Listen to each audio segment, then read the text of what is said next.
Welcome back. જામનગરના કુખ્યાત અને ભૂમાફિયા જયેશ પટેલને લંડનથી ગુજરાત પરત લવાશે। લંડનની કોર્ટે જયેશ પટેલના પ્રત્યાર્પણની મંજૂરી આપી દીધી છે, જેને લઈ જયેશ પટેલને ભારત પરત લાવવાની કાર્યવાહી શરૂ કરવામાં આવી છે। જયેશ પટેલ ખોટા પુરાવા અને ઓળખપત્ર સાથે લંડનમાં માર્ચ 2021માં પકડાયો હતો। બાદમાં જયેશ પટેલને ગુજરાત પરત લાવવા સરકારે લંડન કોર્ટમાં 2 વર્ષ કાયદાકીય લડત આપી છે। 3 માર્ચે જયેશ પટેલને ભારત સોંપવાનો લંડન કોર્ટે નિર્ણય કર્યો હતો અને 30 માર્ચે જામનગર એસપીને સત્તાવાર ઈમેલ મોકલી જાણ કરવામાં આવી। બંને દેશની કાયદાકીય પ્રક્રિયા બાદ જયેશ પટેલને ગુજરાત લાવવામાં આવશે। તો જયેશ પટેલના વકીલ કિરીટ જોશીની હત્યાનો મુખ્ય આરોપી છે।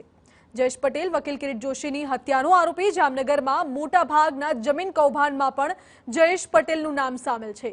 જમીન પચાવી પાડવી, ખંડણી, अपहरण, हत्या सहितना 40 થી વધુ ગુનાઓ તેના નામે છે। જયેશ પટેલે જમીનનો કેસ લડી રહેલા વકીલ કિરીટ જોશીની જાહેરમાં ચપ્પુના ઘા મારી હત્યા કરી હતી। કિરીટ જોશી હત્યા કેસમાં સાક્ષીઓને જયેશ પટેલે ધમકી પણ આપી હતી। વકીલની હત્યા કર્યા બાદ જયેશ પટેલ ફરાર થઈ ગયો હતો।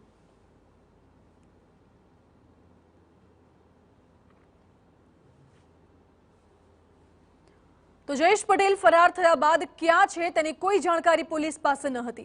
सूत्रों पासेथी मळेली माहिती मुजब वर्ष 2021 में जयेश पटेले खंडणी माटे करेला फोन कॉल्स ने ट्रेस करता ते लंडन में होवानी जानकारी सामे आवी हती। जयेश पटेलનું असली पासपोर्ट जामनगर कोर्ट में जमा है, त्यारे ते बोगस पासपोर्टना आधारे लंडन पहोंच्यो होवानो खुलासो थयो छे। 2 वर्ष पहला तेनी सामे लंडन में बोगस पासपोर्ट धारा हेठळ गुनो नोंधायो हतो। बोगस पासपोर्ट धारा हेठळ गुनो दाखल कराया बाद लंडन पुलिस कार्यवाही करी रही है।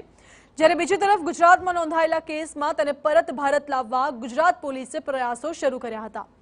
ત્યારબાદ ભારતે યુનાઇટેડ કિંગડમને જયેશ પટેલને ઝડપી લેવા તાકીદ કરી હતી, જેમાં ઇન્ટરપોલની નોટિસનો પણ ઉલ્લેખ કરાયો હતો। મહત્વપૂર્ણ છે કે વિદેશની ધરતી પર લાંબી કાયદાકીય લડાઈ બાદ પોલીસને હવે આખરે સફળતા મળી છે।